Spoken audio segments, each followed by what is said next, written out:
Hello, my name is Bren, And I'm Jem. and this is the Trunk2Tale podcast. And today we're welcoming all the way from the West Coast. Is that correct? The West Coast? Almost Las Vegas. Las Vegas. Wow. Okay, the Silver State. We welcome Rico Petrini and Jem. You've chatted to Rico a couple of times before. If you could tell us a little bit about Rico before we start putting him on the spot. Well, I'm sure. What first thing I do know is that Rico can talk very well for himself. So I'm sure we'll get that. But Rico was I was given his connection by people in marshalling CTE who said if you want to talk to anybody about this who seems to know more about CTE and managing CTE and this is you've got to talk to Rico. So Rico's introduced me to me this way because the people in the UK didn't have a support network for this, and Rico's built one. He's got a CTE for CTE by CTE is your non-for-profit, isn't it, Rico? So Correct. you've been really active in trying to make the world better for warriors, as I see you call them, warriors who've got CTE. Absolutely. So it's absolutely fantastic that you have come to talk to us. And so Bren's going to kick off the questions with what did you want to ask, Brendan? Yeah, so obviously, for the benefit of our listener, Rico formerly played American rules football at school and college. And the first thing I wanted to ask, Rico, did you ever experience what you now see was concussion when you played as a child? Yes, growing up, I was one of those rambunctious kids. So my mom threw me out of the house and just said, be back when by nightfall. So I got into just about everything. However, despite my hyperactivity and involved in, multiple sports and surfing and football and baseball and soccer and everything else, the only time I really experienced this repetitive hit injuries and concussion was when I got introduced to football, which was in high school. So I had never played prior to that, at least organized tackle football. I see. And when you had these hits as a child, I don't know whether you ever felt like woozy on the pitch, and if so, were you ever called off?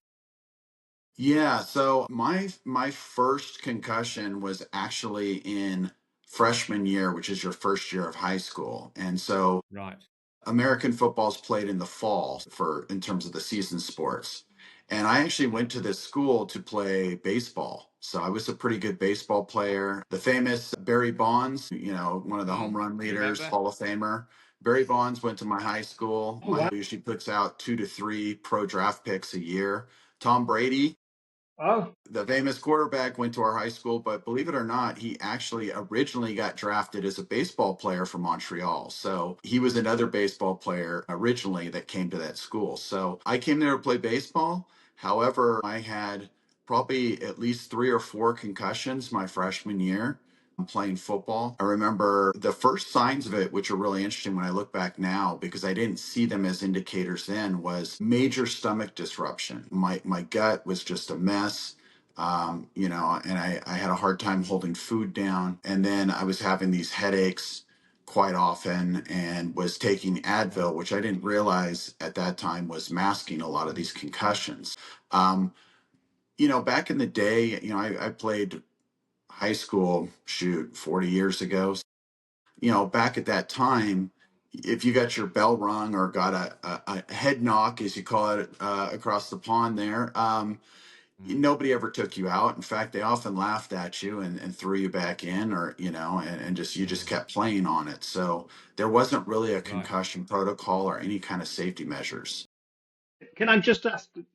Were the other people you were playing with, was a similar story for them, or were you somebody who, you know, got more injured, or that happened to more because of the way that you were played, you threw yourself in harder, or was this just a common story for, there's a 15 others who are getting the same treatment as you? That's a great question. I think I had it the most prevalent on our team, but I was also our team's main defensive player. I played inside linebacker, which is a position that makes all the tackles in American football. So, I was having probably 120 tackles a year in games, and that doesn't include all the practice time that you have. We at that time we didn't have any limits on contact in practice either. So, if you had a 2-hour practice, an hour 45 of that would probably be contact. So it was very intensive and daily. So that was another big difference as well. Out of interest, Rico, what's the name of your famous school? It's Junipero Serra High School in San Mateo, California. So it's the home of Barry Bonds, Lynn Swan, Tom Yes, Brady, right. and a host of others. Wow. So yeah, it's a school located in the San Francisco Bay Area. So it's always Yeah, ranked as one of the excellent. top schools in the nation. Yeah. Wow, excellent. So you're in college. Where did you play football in college?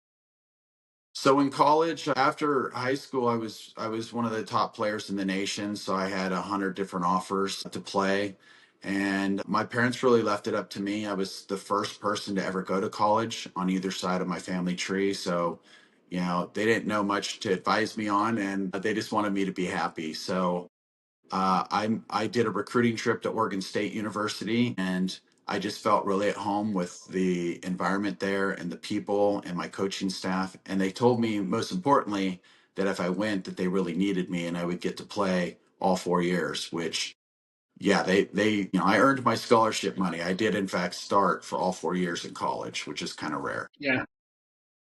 Good for you. And in that time, then you had more of these episodes, did you? Yeah, Concussive. exactly. In college, I had at least 25 plus what would be more severe concussions. If you take the definition of what a concussion is, I probably had, hundreds. I mean, honestly, the seeing stars or your bell ringing, those are all considered concussion signs. And I certainly had those virtually every day. The worst one I had was one in which I was in a actual game and I was running circles in the middle of the field, and the coaches up in the top of the stands saw me running circles and they couldn't understand what I was doing. So they pulled me off to the sideline, and the team doctor came up to me, and I thought he was my dad. And I told him, "Look at my pretty shoes." So yeah, I was pretty far gone on that one. What did they That do? suggests, though, that you didn't actually always come off when you had concussion. No, absolutely. I would never come off the field for a concussion. I never So was you removed stayed on from. and played the rest of the game then? That was the only game because it was so obvious and bad Oh, right, right, that right. Mm. it happened in the first half of the game and they never put me back in. Um, the next week, I was practicing by Tuesday. So that's only like 2 days Yeah. rest off a concussion. Yeah. And so it was like that where what I did as an athlete, not knowing again what it was doing, was I was taking Advil every day. I was taking probably 1,200 milligrams of Advil, which I started college at 17. So by 18, they brought me in because I was having some stomach issues, and it turned out I'd already burned a hole in my stomach from all the Advil use. Mm. Mm. And also, as I said earlier, those really mask concussions. So whether I actually had Yeah. more concussions, nobody would truly know, including myself. No. My fellow players on defense knew that I was usually concussed, and at times they would just tell me what my assignment was and then just let me play. So, I mean, even though I was Right. concussed, I knew my assignments well enough that if they just told me that you have to hit this gap or protect this area, that was enough for me to kind of do my job and still perform at a high level despite not being mentally there. Right. Wow. And back then, there's no real protocols, I'm guessing, for what you were experiencing. There were zero protocols for concussion. There was just the Mm. standard, what's your name, what's your date of birth, what day is it? And Yeah. if you could pass Yeah. those, then you pretty much were cleared. At that time as well, it was before CTE was recognized or that the Mm. NFL even was recognizing long-term damage from concussion. So, you think about it, like in one of the games, I blew my knee out, and the doctor came and looked at it. He saw the inflammation. The next day, they had me scheduled for knee surgery. Everything I've done with my brain was far worse than what I did to my knee, and never had that kind of treatment or care for any of the instances. At Yeah. what Gosh. point did the conversation start? Because you've seen the film Concussion, Ren, but I've seen that Yeah. film. Mm. At what Yeah. point did the conversation actually start from? Where's the genesis of NFL paying any attention to this at all? Well, the NFL really didn't pay attention until they were actually physically sued Right, Mm. by a group Mm. of former players. And to that point, right. it was just denial. And the college level really relied to a certain degree on advice from pro sports to kind of set their policy. So as long as the NFL was in denial, the NCAA, regulates college sports in the US, was also in denial. Mm. It was very unlikely that anyone that played in my era for probably, I would say, almost 2 decades, 20 years. I would say anybody that played from the 90s all the way through to like mid 2000s probably had zero concussion protocol, nor did the players actually have an awareness that they were doing damage to themselves. I mean, with an invisible injury, I never knew that this was actually potentially a permanent issue. That most of the symptoms would resolve, and I didn't see a big lump on my head or anything else that indicated, like, when I broke every other bone in my body, that something was wrong. So, Yeah. it Yeah. was really, really hard for players. People now blame us and go, well, didn't you guys know what you were doing? No, we honestly didn't. And neither did the medical professionals. It was just a No. different time and And why would context. you? And also, you're a young man. Yeah, you're a fit young person, and you're not thinking about the long term either, are you? In that sense. Oh, absolutely not. And you know what? I mean, I was 17. I was still legally a minor. I mean, I was fully dependent on the coaches were like my parents, and the medical staff were the professionals. What do I know about medical, right? I mean, that's what these people are here for. So, you really turn over your health and your trust to them. And so that's why it's so important to me now as we move forward that, there is this duty of care and informed consent. And, I don't think we're going to take all the hits out of the games, but as long as we're telling players, this is what could happen to you. And we also start doing better to control the amount of hits, regardless of what the sport is, that are in these repetitive. How? Yeah. How old are you then, Rico? Well, how many years after you left college did you become aware that you had symptoms that you didn't think could be explained by just your daily living? That's a great question. I mean, I can look back now and see that there were probably some things that were always affecting me that carried over even from college. Um, I think for the most part, I finished school and felt really good that I had probably escaped any real long-term significant injuries. I really functioned well and had nothing that I was aware of until I was about 47 years old. So that was in March of 2021. They say that, and I've spoken with a lot of CTE families and also warriors themselves. And what I've noticed is a pattern, which is really interesting, is this significant personal event. So it could be a death in the family, bankruptcy, divorce. There tends to be like a cataclysmic trigger that's a stressor that just creates an extra level on the system that can initiate some of this as well. So that's kind of one of the things that I haven't seen any clinical studies on that yet, but I certainly have talked to enough people with suspected CTE that when I ask that question, the wife or the family is like, wow, yeah, there was, his best friend had committed suicide, who was also a player, and that kind of triggered his symptoms. And for me, my wife at the time had a medical condition that put her in the ICU for 17 days, and she had a 1% chance of living. So I think that really taxed my system to the point that even by her acknowledgement, when she came out of the hospital, I was a totally different person. Right, Wow. right. Not yeah. That would put a major stress on you. Yeah. Uh, so where did you turn then? At some point, you went to the doctors. You did get a diagnosis of suspected CT. Yeah.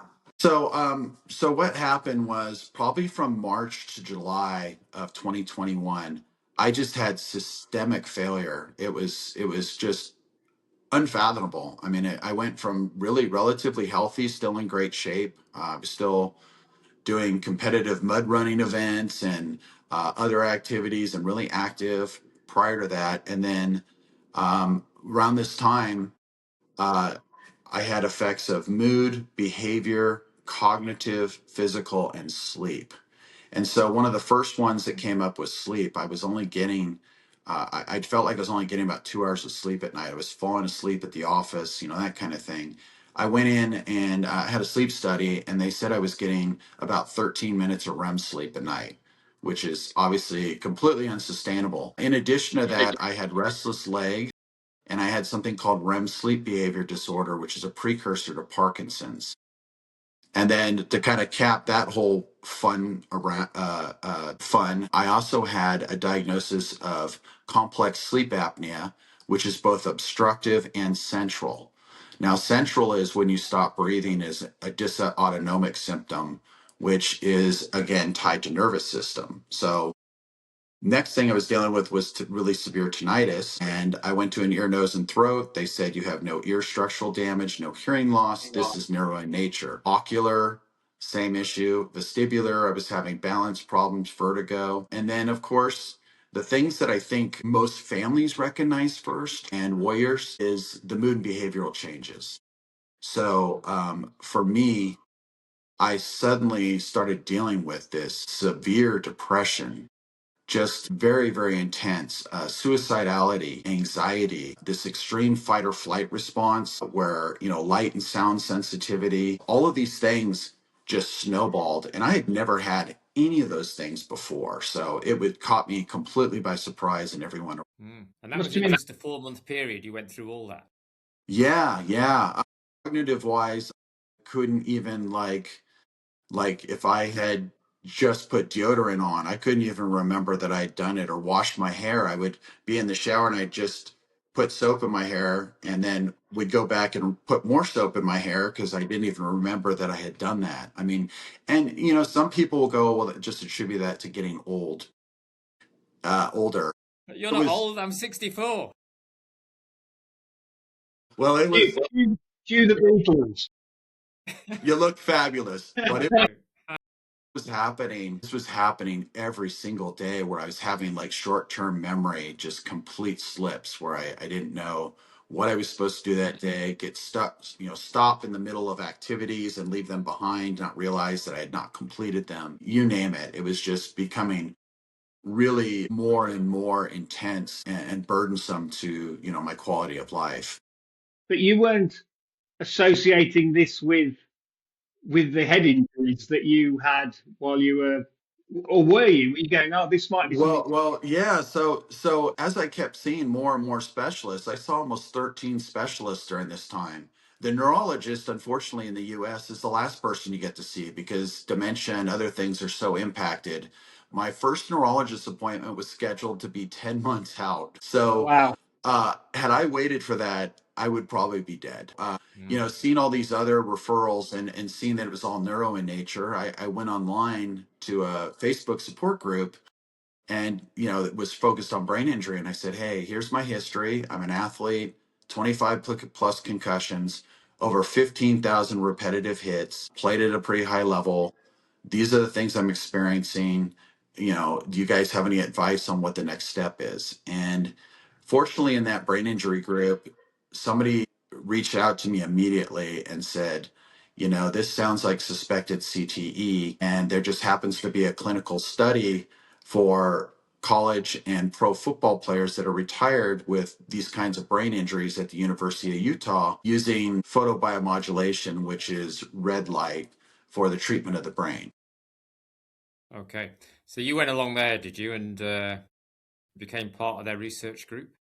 Yeah, yeah. So I did write the gentleman that was recruiting for that event, and for the study, and I begged him and said, I don't think I'm going to make it if I don't have some sort of help right now. I can't day to day. This is too intense, with the systemic failures on all fronts. And they got me in July. And so by July of 2021, had to fly out to Utah. My wife at the time did not think I was even going to be able to get on the plane because I was having the mood and behavioral issues. I was having anxiety, the fight or flight, being in that tube for 2 hours, the neuro fatigue, and the lack of like cognitive ability to even find my way around places at that point really made it difficult for me to even get there. When I got there, they did a battery of neurologically clinical studies that are standardized, that are accepted in all neuro research, involving physical testing, cognitive testing, the sleep assessment, mood behavior assessments, in addition to baseline scans. And in every area, just as I had shared with you, I was having significant issues. My scans were showing a lot of damage to my prefrontal cortex. I had all the hallmark indicators of what we now know as CTE, enlarged ventricles, cavum septum pellucidum, signs of an ischemic stroke, cerebellum thinning, white matter hyperintensities, etc. And then cognitively, they do the kind of that memory test where you have the little squares and they have different animals or things on them and they turn them back over and then you have to try to name as many as you can. They had 12 of them. I would get maybe two. So Okay. they had me do a test where I had to stand up from a chair that I was seated that had arms, but not use the arms. And as I went to stand up, my vestibular was so bad that I fell, and the girl that was holding the test had to drop her clipboard and try to catch me because it was so Can you imagine? unexpected. And she hadn't seen that even from any of the other athletes. So you were a bad case. Yeah, I Yeah, was you I was maybe. really serious. In fact, I think I didn't Yeah. realize how bad I was until I started doing this testing. And it then became even clear to me that, wow, I've been living with this, but I didn't realize it was this bad. Oh. Yeah, quite. Yeah.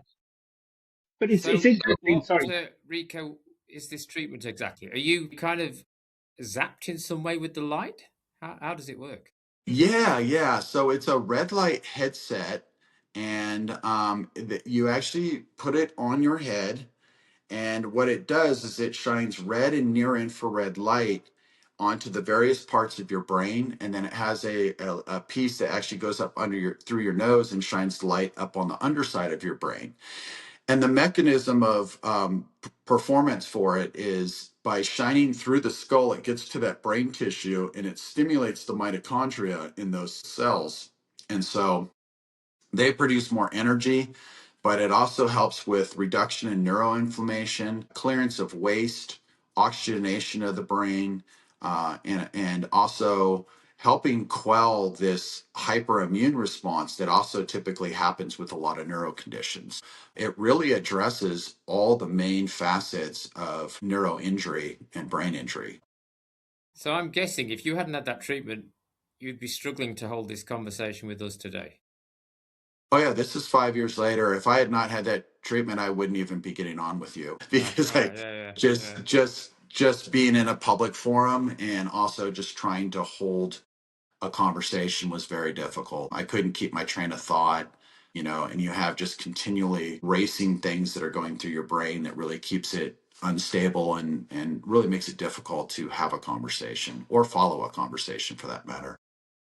Yeah. Mm. Yeah. But and just what comes across to me most is just how functional I mean, we've talked a couple of times now, and as I say, if I didn't know, I wouldn't know that there No. was anything different. And so compared to a lot of the people that and maybe this is part of the treatment, or maybe you're just a robust person in other ways, but you just seem to be, or maybe you're acting well for us. So No, thank no, you. no. This is my daily and now, and believe me, I'm just as surprised as you and people that have been around me for the 5 years agree it's nothing short of miraculous. And I think it's something that has performed so well that people are even often pretty skeptical about it, and think it's some sort of snake oil or some sort of gimmick. But The biological mechanism for red light has over 5,000 clinical studies that have been done. There are no known side effects from using red light. And all of these same observable benefits have been seen in a host of other people and a host of other trials. The 50 that were in my study, the study was so clinically significant that I think 5 papers have been published so far from the results of that cohort. And what's even more amazing is they then took the logic of, wow, this is working for people with broken brains, so to speak, or significant damage. Wonder what it would do for athletes that are currently playing. And so the University of Utah actually partnered with Brigham Young University, who's their in-state rival. So that's quite a thing for them actually to work together. But the Brigham Young football program had 22 players given this V-Lite NeuroGamma headset, which is the same one I used. And they had 11 sham devices and 11 real devices. And they did fMRIs with DTI. And what that means is it's basically a way that you can see all the individual tracks of the synapses. And you can also look for neuroinflammation in the various parts of the brain. So they did that before season. They did that after season. What they found was remarkable, and it had just got published, I think, 2 weeks ago. So it's made the circuits, it's gone viral. But the players that had the red light device had no indicators of any neuroinflammation in the brain after the end of the season, whether they had concussions or not. The players that had the sham device had significant markers of inflammation, every single one of them, whether they had concussions or not. So it was really proof positive that this truly is a mechanism to help protect the brain as well as heal it. Well, I mean, we like to finish on a positive note, so we sort of stick to around about half an hour, which is where we are. But I know there's more to talk about with you. But one of the things that I was hoping to do was because we've started talking to the police here, and I think that they probably have a group of people who could well benefit from this red light Yes, treatment. yes. I'm going to be drafting you in at some point, maybe to help us persuade them that they should get involved in trying to. Well, what's great is there was already a study done by first responders and firefighters with red light, also done Yeah, by University of Utah, and they saw reductions in anxiety, PTSD, improvements in sleep quality, and other performance benefits. So, this is something that helps that group, which has high rates of divorce and high rates of suicide that aren't talked about. In addition to veterans, there's been veteran groups that are being done, and right now, 5 million was just put into University of Utah for research on that cohort. So really exciting times. Yeah. yeah. Fantastic. Well, that's absolutely brilliant to talk to you, Rico. Thanks very much. And what's so great is hearing the science talk from the inside track. So you've explained all of this stuff to us really well. So hopefully the listeners will start to understand some of the clinical side of this as well as the effects that it has on you as an individual. But Yeah. thanks so Yeah. much. Yeah. No, Yeah, you're welcome. it's It's a great, fantastic. it's a great technology, and you can do it at home. So it really makes it convenient and easy to do. 20 minutes a day. So I do it right when I wake up. But yeah, thank you for this opportunity to share some technology with y'all. And if there's any other questions down the road, feel free to let me know. Yeah, Brilliant. there's a whole load of things I didn't get onto, but you're such a good talker, Rico. I didn't have any chance. But no, it's great. It's great to because actually a lot of people, I think, in your situation do feel a bit hopeless. Yes. So it is great to hear, I mean, obviously, as you said for yourself, it seemed almost miraculous. And it is great to hear something so hopeful because, otherwise, where do we go? So We no, that's need great. hope. I was going to ask you about mushrooms, but I'm not going to ask you about mushrooms. Yeah, the mood and Leave behavioral that. stuff is gone, and I'm on zero pharma, and I haven't had to do any of those alternative treatments like mushrooms or ibogaine or Right. ayahuasca. This is the only Brilliant. protocol I've used. So, Brilliant. I do use some supplements, but this is the primary driver of my care and where So I there see really most of is a silver bullet. Yeah, There yeah. really is a silver bullet. Yeah. Excellent. Yeah. Well, I'd say thanks very much, Thank Rico. you, Rico. We'll catch up later. All right. Yeah. Thank you for your time and thanks for your Pleasure to interest. meet you. Appreciate it. All right. Bye, Take care. everybody. Bye-bye. Bye-bye. Bye, gentlemen. Just wait a second, Rico. We need a little bit of time for the thing to upload itself, don't we, Brent? Gotcha. Wait a second. Wait a second. I think Just- it's Yeah, just hang on there, Rico, because I can see you're nearly uploaded. The thing uploads on each of our individual devices, and we're at 99% at the moment. So I'm just waiting for that 1%, and then you can go about your day. Where are you going from here? You working from home, or are you going elsewhere? Yeah, I'm actually working from home right now. So last week I was at two CTE related conferences. So I was at a big one with Ann McKee and all these famous names in San Francisco. And then on Saturday I was at a neuro summit with Lee Steinberg, who is best known from Jerry Maguire. So he had a brain injury summit that had a lot of football players and people in the research world. So it was really cool. excellent. Jerry Yeah. Maguire, that's a good film, isn't it? You're a busy man. Yeah, very. So that was a very busy week. In between that, I had to fly to Washington for work too, and I did a different podcast. So yeah, I was. If I didn't use the protocol that I'm using right now, I'd have been shot because it was any mortal it would have been difficult with, but it was probably too much. But it was all stuff that I really wanted to do and be a part of. So it was worth the neuro fatigue. So, how much of your time is spent on CTE related activity? 'Cause it sounds like you're one of those famous people from our point of view.